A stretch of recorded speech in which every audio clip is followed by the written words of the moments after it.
Correct టైంకి phone చేశారు. ఈ సంగతి మీకు ఎలా తెలిసింది అని కదూ?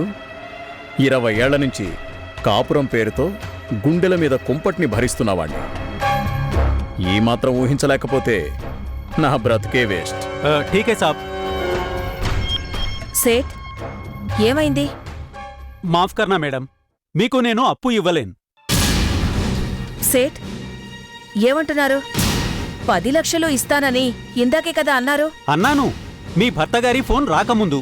అంటే ఇప్పుడు మీకు ఫోన్ చేసింది హర్షగారే. ఈ క్షణం నుంచి తన పేరు చెప్పి అప్పు కోసం ఎవరు వచ్చినా ఇవ్వొద్దు అన్నారు. ఒకవేళ ఇస్తే అలాంటి బాకీలకి తన పూచీ లేదని ఖచ్చితంగా కుండ బద్దలు కొట్టినట్టు చెప్పేశారు. అంటే చెప్పాను కదా మేడం, మీకు అప్పు ఇవ్వడం బిల్కుల్ కుదరదు. అది కాదు సేట్జీ, ఈ ఒక్కసారికి. ఒక్కసారైనా అరసారైనా సారీ మేడం, పూచీ లేనిదే అప్పు ఇవ్వడం కుదరదు. సేట్, నేను హర్షవర్ధన్ గారి భార్యని. ఆ సంగతి మర్చిపోకండి. మర్చిపోలేదు కాబట్టే ఇంతసేపు మీతో ఇంత మర్యాదగా మాట్లాడుతున్నాను. అంటే నా మాటకి విలువే లేదా? మాఫ్ కర్నా మేడం, నోటి మాటకి విలువలేదు, నోటు మాటకే విలువ. మీకు డబ్బు అంత అవసరమైతే తప్పకుండా ఇస్తాను.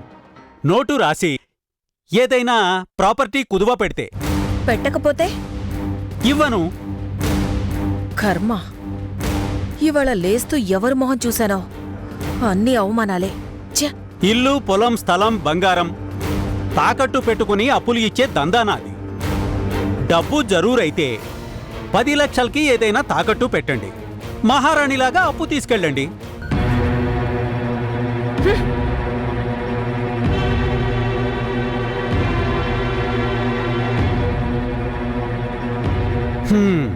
ఒక కూల్ డ్రింక్ బొక్క.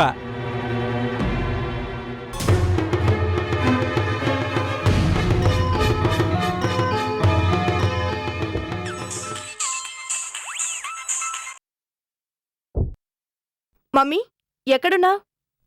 వల్లకాట్లో. ఏమైంది మమ్మీ? ఏమైందా? నా బొందయింది చాలా. ఎందుకలా మాట్లాడుతున్నావు? చావలేక. అన్నీ అవమానాలే. ఎవరు నిన్ను అవమానించింది? ఎవరా? మీ డాడీ. వాట్? డాడీ నిన్ను అంత మాట అన్నారా? అంటారే, పురుషహంకారం. పురుషహంకారం కదా. ఏంటి మమ్మీ, డాడీ ఇవ్వను అంటే నువ్వు ఆగిపోతావా? ఆఫ్టర్ ఆల్ 10 లక్షలు మన సేట్ని అడిగినా ఇవ్వనంటాడా? ఆ ముచ్చట అయిందిలే. చిచి, ఈ అవమానాన్ని భరించలేక ఏ హుస్సేన్ సాగర్లోనో దూకి చావాలనిపిస్తోంది. మమ్మీ, నా సంగతికేం గాని అక్కడ నువ్వెలా ఉన్నావు? ఎలా ఉన్నానా? కుడితిలో పడ్డ ఎలకలా ఉన్నాను. ఇటు బతకలేక అటు చావలేక త్రిశంకు స్వర్గం అంటారే, అందులో పడి కొట్టుకుంటున్నాను. సౌందర్య, ఏం జరిగిందే? ఏం చెప్పను మమ్మీ, దొందే అన్నట్టు అక్కడ నీకు ఇక్కడ నాకు సేమ్ టు సేమ్. అంటే అది అర్చన నిన్ను? ఎందుకు అడుగుతావులే, టైం బ్యాడ్ అయితే తాడే పామై కరుస్తుందన్నట్టు. అర్థమైంది. డబ్బు లేనివాడు డుబ్బుకి కొరగాడు అని ఎందుకన్నారో ఇప్పుడు అర్థమైంది. మమ్మీ, మరిప్పుడేం చేద్దాం? చేద్దాం కాదు, చేసి చూపిస్తాను. ఇన్నాళ్ళు ఈ సంగీత తెర వెనకే ఉండిపోయింది, ఇప్పుడు సీన్లోకొచ్చేసింది. ఇక చేసి చూపిస్తాను.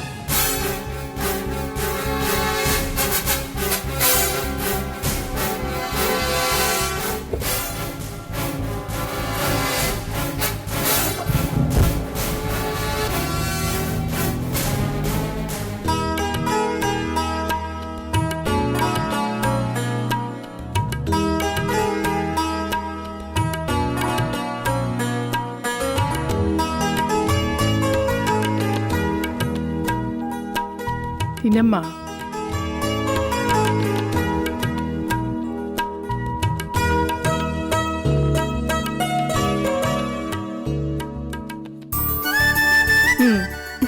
ఇక చాలమ్మా. కల్పు తినాలి. చెల్లెమ్మ చూడు నీకోసం ఎంత ప్రేమగా ఒలిచి పెడుతుందో, మీ అమ్మ నీకు ఎంత ప్రేమగా తినిపిస్తుందో. కాదంటే ఎలా కల్పు? వీళ్ళిద్దరే కాదు, నీ బొజ్జులో ఉన్న బుజ్జిగాడు కూడా తెగ ఫీల్ అయిపోతాడు మరి.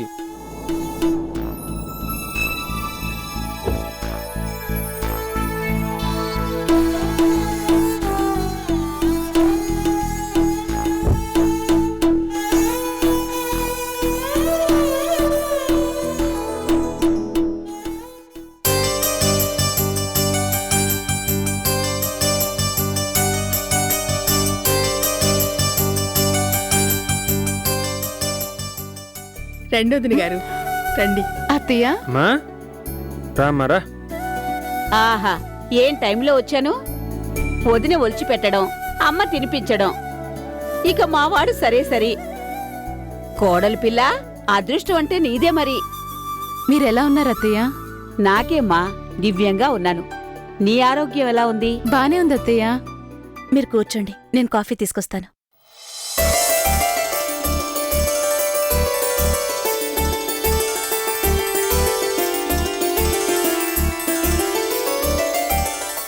వదిన గారు, మిమ్మల్ని అందరినీ ఇలా చూస్తుంటే నాకు చాలా సంతోషంగా ఉంది. మా అందరిలోనూ ఈ సంతోషానికి కారణం మా పెద్ద కోడలు క్షేమంగా తిరిగి రావడమే. నిజం చెప్పారు. నట్టింట్లో కోడలు తిరుగుతూ ఉంటే ఆ ఇల్లు కలకళ్ళాడుతూ ఉంటుంది. మరి ఆ అదృష్టం మీకేనా? కొంచెం నాకు కూడా దక్కనిస్తారా? వదినా, మీరనేది అదే, నా కోడల్ని మా ఇంటికి ఎప్పుడు పంపిస్తారు అని. అంటే వదిన గారు, నెలలు నిండుతున్నాయి కదా, ఏకంగా పురుడు పోసాకే పంపిద్దామని. కానీ ప్లీజ్ కాదనకండి. తొలిపురుడు పుట్టింట్లో పోసుకోవడమే ఆనవాయితీ కదా. సరే అర్చన, నువ్వు చెప్పాక కాదనేదేముంది, అలాగే కాని. అమ్మా కల్పన, నాకు కోడలువైనా కూతురువైనా నువ్వు ఒక్కదానివే కదా.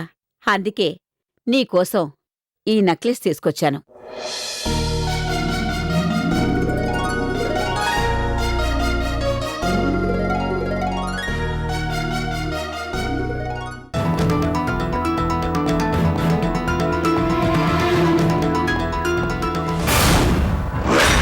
అమ్మా దగ్దల్లాడిపోతుంది. నెక్లెస్ ఎంతే? ఎంతైతే నీకెందుకురా, నా కోడలికి తేవాలనిపించింది, తెచ్చాను, అంతే. అత్తయ్య, ఇది చాలా ఖరీదనుకుంటాను. ఎంతో లేదమ్మా, 15 లక్షలు అంతే.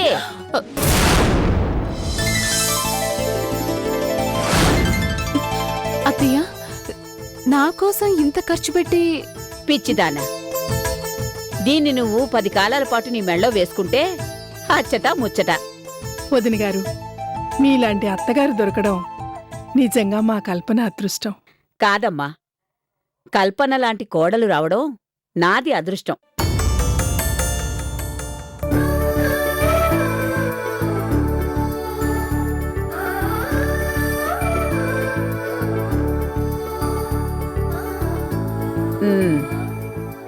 చాలా బావుందమ్మా. అమ్మా నీకింత పక్షపాతం ఉండకూడదే. పక్షపాతమా? కాకపోతే ఏంటి, కోడలకేమో 15 లక్షలు పెట్టి నెక్లెస్సా? కన్న కొడుకుని నాకెందిచ్చో గిఫ్ట్? బంగారం లాంటి పెళ్ళాన్ని ఇచ్చాను కదరా, ఇంకేం కావాలి? కరెక్టేనే.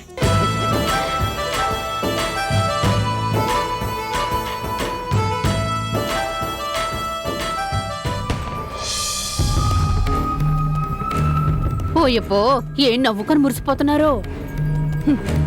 మురిసిపోతారే, వారసుడు పుట్టబోతున్నాడు కదా. ఇక నేను బయలుదేరుతానమ్మా. అదేంటి వదిన గారు, ఇప్పుడేగా వచ్చారు, అప్పుడే వెళ్ళిపోతారా? వదిన గారు, బయట కొంచెం అర్జెంట్ పనులున్నాయి, వెళ్ళొస్తాను. అమ్మా అర్చన, మీరేం దిగులు పడకండి, మేమంతా ఉన్నాం కదా. ఆ ధైర్యంతోనే వెళుతున్నానమ్మా. ఉంటాను. ఒరే బడుద్దాయ్, వెళ్ళొస్తాను. అమ్మా ఇంకోసారి ఆ మాట అన్నావంటే ఊరుకోను. అంటాన్రా, రేపు నీ కొడుకు ముందు కూడా అంటాను. ఒరే మనవడా, వీడేరా మీ నానమ్మకున్న ఒకే ఒక్క బడుద్దాయి అని. అమ్మా సర్లేరా, జాగ్రత్త. వదిలి గారు, వెళ్ళొస్తాను.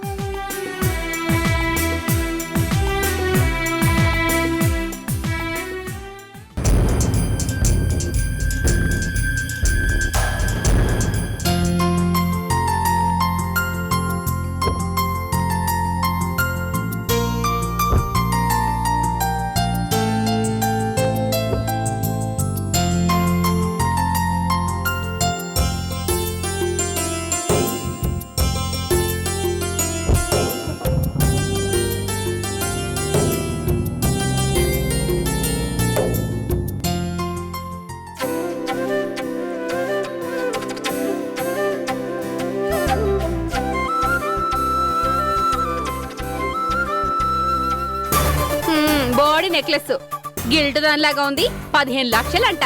మంగా నువ్వు నోరు మూసుకో. అమ్మా ఆ నెక్లెస్ తీసి భద్రంగా దాచిపెట్టుకో. దాచిపెట్టుకో అమ్మా, బ్యాంక్ లాకర్లో దాచిపెట్టుకో. మంగా ఉన్నమాట అంటే ఊలికెక్కువని ఆవిడ గారు ఇవ్వడం, ఈవిడ గారు మురిసిపోవటం. ఏంటి ఎక్కువ మాట్లాడుతున్నావు? ఓయబ్బో, బోడి 15 లక్షల నెక్లెస్ తెచ్చినందుకేనా ఈ బడాయి? ఇట్లాంటి నెక్లెస్లని మా సౌందర్యం గారి అమ్మగారు పని మనుషులకి పడేసేవాళ్ళు. దీపావళి పండక్కి ఈనాంగా. ఆహా మరేటనుకుంటున్నారు? ఓసారి పుట్టినరోజుకి మా సౌందర్యమ్మ గారికి ₹1,00,00,000 డైమండ్ నెక్లెస్ కొనిపెట్టారు తెలుసా? నిజంగానే? నిజంగానే ఏంటి, కావాలంటే ఇప్పుడు కూడా ఒక్క ఫోన్ కొడితే చాలు దీని బాబు లాంటి నెక్లెస్ ని ఇంటికి పంపిస్తారు. ఏది పంపించమను, ఫోన్ కొట్టమను. 15 లక్షలు కాదు, 15,000 పెట్టి అరతులం బంగారాన్ని గిఫ్ట్ గా పంపించమను మీ అమ్మగారికి.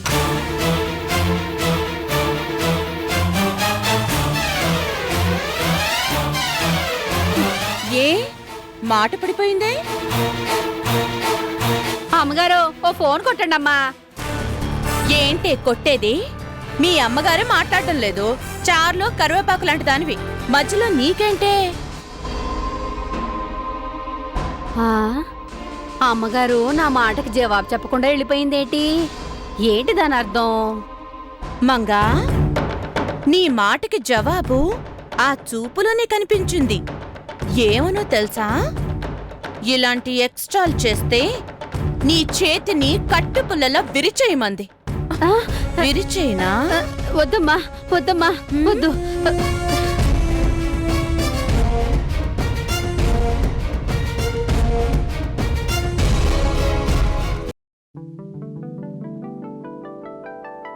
जय श्री शिरडीनाथ साई देवा प्रभो श्रीमन्महादेव देवेश शिरडीश साईश वागीश नागेश लोकेश विश्वेश सर्वेश पाहि मा पाहि मा।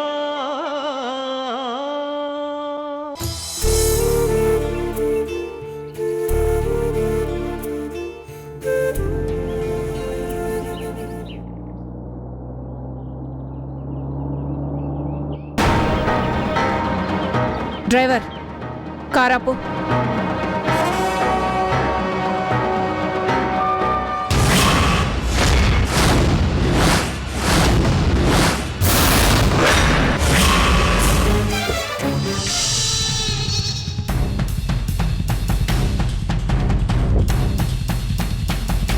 ఏంటి గుడికెళ్ళొస్తున్నట్టున్నావు? ఏం మొక్కావు దేవుణ్ణి? నీ కూతురు క్షేమంగా ఉండాలనా, నా కూతురు నాశనమైపోవాలనా? సంగీత, ఏంటి నువ్వు మాట్లాడేది? పిల్లలిద్దరూ సుఖంగా ఉండాలనే ఏ తల్లైనా కోరుకునేది. ఏంటి పిల్లలిద్దరూనా? అక్కడికి వాళ్ళిద్దరికి నువ్వే తల్లివైనట్టు మాట్లాడుతున్నావే.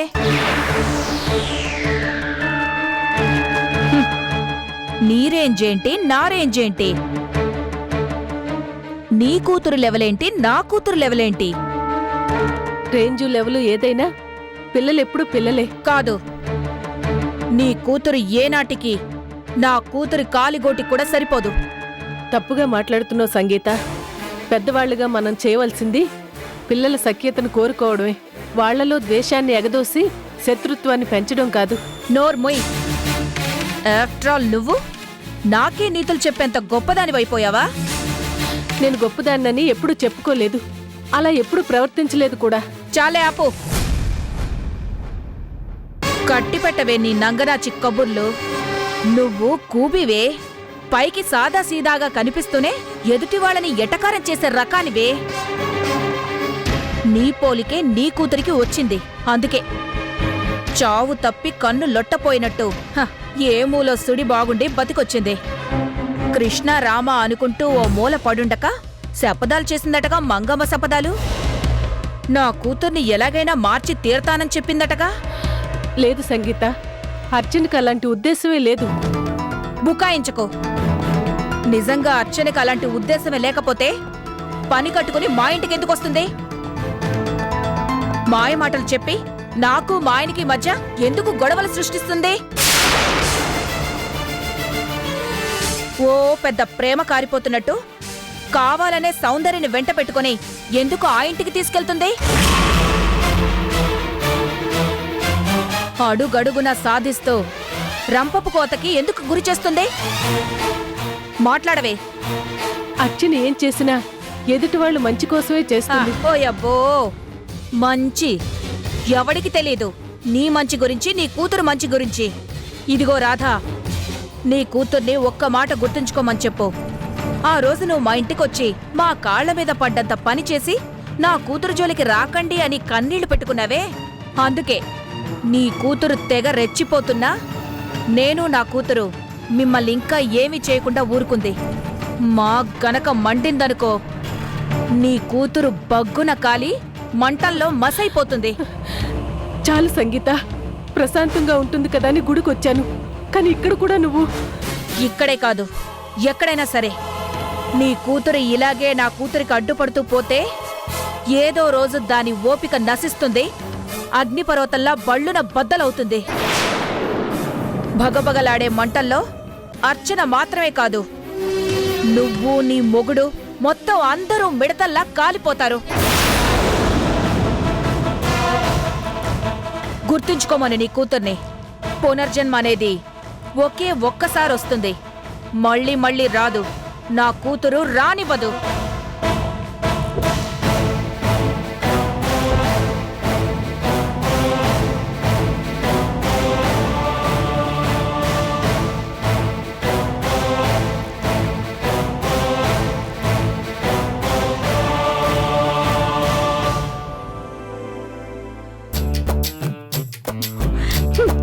తోటకూర, ఛీ! యాటకూర తినే నోటికి తోటకూరంట, ఆరోగ్యానికి మంచిదంట. ఇవాళ ఇంట్లో అందరూ వెజ్జే తినాలంట. నేను వెజ్జే ఉండాలని ఆర్డర్ వేసిందంట. ఆర్డర్, బోడి ఆర్డర్. ఇవాళ ఆకుకూరలు తినమంది, రేపు గడ్డి గాదం మెయ్యమంటుంది మేకల్లాగా. చిచి, అసలు దీన్ని కాదు దేవత దేవత అంటూ దీన్ని నెత్తికెక్కించుకుంటున్నారే, వాళ్ళందర్నీ అనాలి. అన్ని దీని ఇష్టమైపోయింది. తై అంటే తై అని అందరూ దాని మాట వినాలంట. కాదంటే శివంగిలాగా మీద పడి చెయ్యిని విరిచేస్తుంది.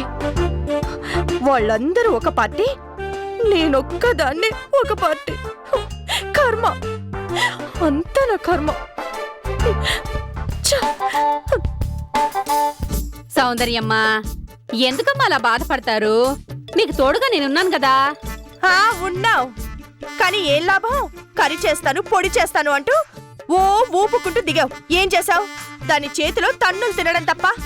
అమ్మగారు, ఎవరికో చేతకాని ముఖానికి చేష్టలు ఎక్కువ అన్నట్టు ఆ పిల్ల దాన్ని స్టోర్ రూమ్ లో పెడదామని దిక్కుమాలిన సలహాలిచ్చి అర్చన ముందు తల దించుకునేలా చేశావు. అది కాదు అమ్మగారు. ఏది కాదు? పిడికలు కొట్టిన చెయ్యి అన్నావు. అష్టవంకర్లు తిరిగి నిన్నంతా అల్లాడిపోయావు. చిచి, అక్కడేమో మమ్మీకి టెన్షన్, ఇక్కడేమో దాని మాట కాదంటే ఎప్పుడు ఏం చేస్తుందో అని నాకు టెన్షన్. అమ్మగారు, ఒక్కసారి దెబ్బతింటే ఇక పూర్తిగా ఓడిపోయినట్టేనా ఏంటి? నట్టే ఏంటి, ఓడిపోయినట్టే. నిన్ను నమ్మి సరే అన్నందుకు చివరికి తుస్సుమనిపించావు. వెళ్ళు, నా కళ్ళ ముందు నుంచి అవతలికి వెళ్ళు. చాలే అమ్మా, ఆడలేక మధ్యలో ఓడు అన్నట్టు ఆ అర్చనమ్మనేం చేయలేక నా మీద పడితే ఏం లాభం? ఈ చూపలకేం తక్కువ లేదు. లాభం లేదు, ఏదో ఒకటి చెయ్యాలి. ఇలా దానికి భయపడుతూ కూర్చుంటే రోజు రోజుకి పేట్రేగిపోతుంది. చెప్తా దాని సంగతి, ఇంట్లో వాళ్ళందరి సంగతి త్వరలోనే చెప్తా.